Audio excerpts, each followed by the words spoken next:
Students, आज आप science के विषय में देखेंगे बायोलॉजी वाला पोर्शन। तो बायोलॉजी वाले पोर्शन में आप पढ़ेंगे मानव का पाचन तंत्र। तो जैसा कि डायग्राम जो है बोर्ड पे ड्रा किया हुआ है और इसको आपको समझना है। तो सबसे पहले हम इसको समझ लेते हैं।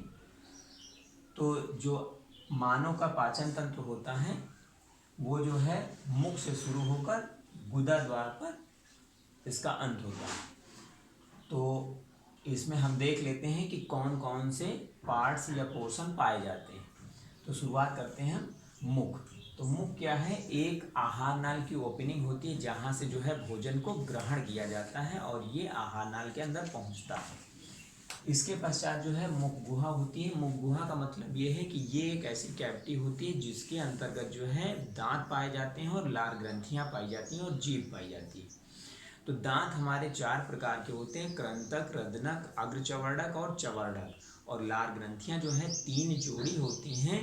पहली कर्णमूल ग्रंथि, दूसरी होती है अधोहन ग्रंथि और तीसरी होती है अधोजीवा ग्रंथि। ये ग्रंथियां जो है पेयर्ड होती हैं और एक जीभ पाई जाती है। जैसा कि आपको पता है कि लार में जो है टाइलिन नामक एंजाइम पाया जाता है जो कि कार्बोहाइड्रेट के पाचन में सहायक होता है। तो लार ग्रंथियों की पोजीशन कहाँ कहाँ होती है ये देख लेते हैं। तो सबसे ऊपर वाली कर्णमूल ग्रंथि जो है कान के जस्ट नीचे होती है, इसीलिए इसको हम कर्णमूल ग्रंथि कहते हैं। और अधोहन ग्रंथि कहाँ पर होती है? ये जो है जो निचला जबड़ा है उसमें स्थित होती है। और जो अधोजीवा ग्रंथि है ये जो है जीभ के जस्ट नीचे स्थित होती है। तो ये ग्रंथियां हो गई और इसमें दांत हो गए और जीभ हो गई। अब आगे की तरफ ये नली जो है नली नुमा संरचना बनती है और आगे की तरफ बढ़ती है और नाक वाले पोर्शन की नली जो है इसी में मिल जाती है। तो जहाँ पर ये दोनों कॉमन डक्ट होती हैं उसको हम ग्रसनी कहते हैं। वहाँ पर जो है एक ही नली आगे की तरफ श्वसन को और जो है भोजन को, यानी जो हवा है और भोजन है दोनों को एक साथ ले जाती है। और फिर आगे इसमें बाइफर्केशन हो जाता है। तो बाइफर्केशन एक जो है श्वास नली हो जाती है और ये ग्रास नली हो जाती है। तो ग्रास नली एक लंबी नली होती है और ग्रास नली क्या क्या करती है? ये जो है डायफ्राम को भेद कर जो है उदर वाले पोर्शन में जाती है। जैसा हमारे शरीर की संरचना में है कि वक्ष वाला भाग अलग होता है और उदर वाला भाग अलग होता है। इसके बीच में एक जो है मांस का जो है पर्दा टाइप में पड़ा होता है जिसको हम डायफ्राम कहते हैं। इसी को भेद कर जो है ये उदर भाग में पहुंचती है। उदर भाग में पहुंचने पर ये जो है एक बड़े से थैलेनुमा संरचना में खुलती है जिसको हम क्या कहते हैं? आमाशय कहते हैं। तो आमाशय देखिए यहाँ पर ये थैलेनुमा संरचना बनी है होती है और आमाशय में ऊपर की तरफ कार्डियक वाल्व होता है और नीचे की तरफ पाइलोरिक वाल्व होता है। और ये वाल्व इसलिए होते हैं क्योंकि भोजन न तो ऊपर की तरफ जाए और न तो नीचे की तरफ जाए।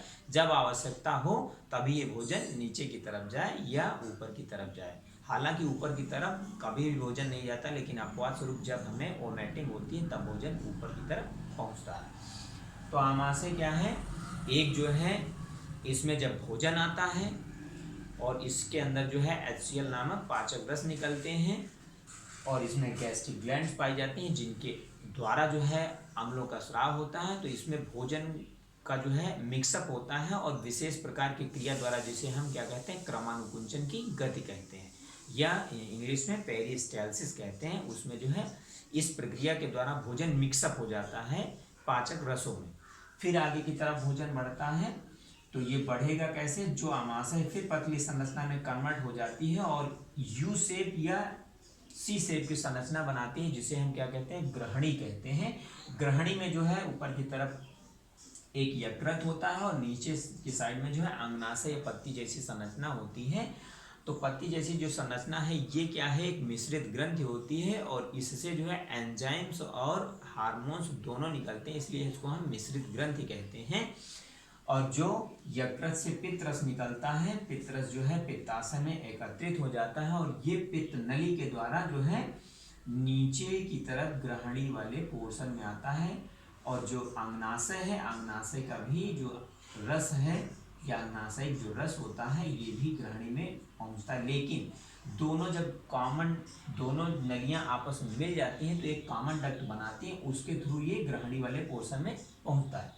आगे की तरफ जो है ये फिर से पतली नली हो जाती है और ये काफ़ी ज़्यादा घुमावदार बन जाती है और इसको हम क्या कहते हैं, क्षुद्रांत कहते हैं। यानी ये जो है आंत वाला पोर्शन बनाता है और इसको हम क्या कहते हैं, क्षुद्रांत कहते हैं। यह बहुत ही लंबी संरचना होती है, करीब 6 से 7 मीटर की लंबी संरचना बन जाती है।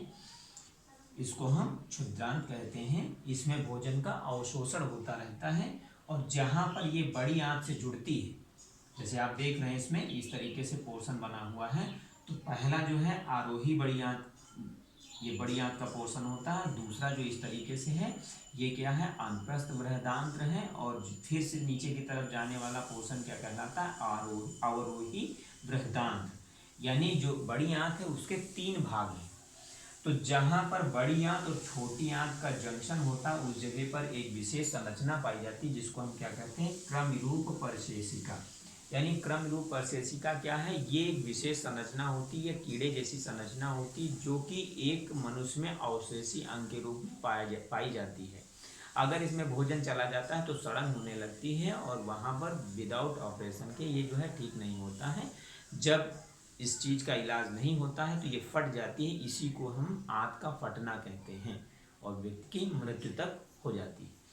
तो ये जंक्शन जहाँ पर है वहाँ पर क्रमरूप परशेषिका पाई जा रही है। फिर ये आगे की तरफ चौड़ा भाग हो जाता है और ये 3 टाइप के जो है सेक्शंस में बटा होता है। और लास्ट में जो है एक फिर से बड़ा सा थैलेनुमा संरचना ये आंत बनाती है जिसको हम क्या कहते हैं, मलाशय कहते हैं। यानी जितना भी भोजन जो है अपचित रूप में होता है या अनअवशोषित रूप में होता है, जिसका अवशोषण नहीं होता है या जो बचा हुआ भोजन होता है वो मलाशय के अंदर एकत्रित हो जाता है और समय समय पर किसी भी जीव के द्वारा जो है गुदा द्वार से बाहर की तरफ एग्जिट कर दिया जाता है, बाहर निष्कासित कर दिया जाता है।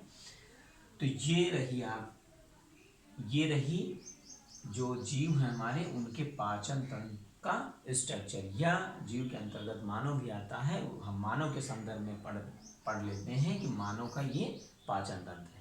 यानी जितने भी जीव पाए जाते हैं सब में जो है लगभग पाचन तंत्र पाया जाता है, जितने भी हायर एनिमल्स होते हैं। छोटे एनिमल्स में जो है पाचन तंत्र की आवश्यकता नहीं होती क्योंकि वो जो है डायरेक्टली जो है इन्वायरमेंट से न्यूट्रिशन को एब्जॉर्ब कर लेते हैं। जैसे कि अमीबा, पैरामीशियम या प्रोटोजोन्स होते हैं उनमें पाचन तंत्र की आवश्यकता नहीं होती क्योंकि उसमें क्या है, वो डायरेक्ट इन्वायरमेंट के कांटेक्ट में रहते हैं। उनकी एक सेल होती है और एक सेल जो है वहाँ से न्यूट्रिशन गेन कर लेती है।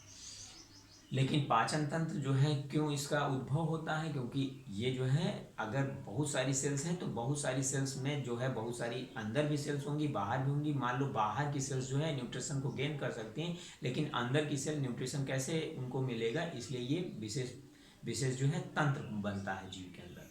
तो ये है हाँ पाचन तंत्र। तो इसमें आपको समझ लेना है, जो चीज़ ना क्लियर हुई वो चीज़ कमेंट में पूछ लेनी है, बाकी का जो है आगे टेक्स्ट आपका लिखवाया जाएगा। Thanks to all.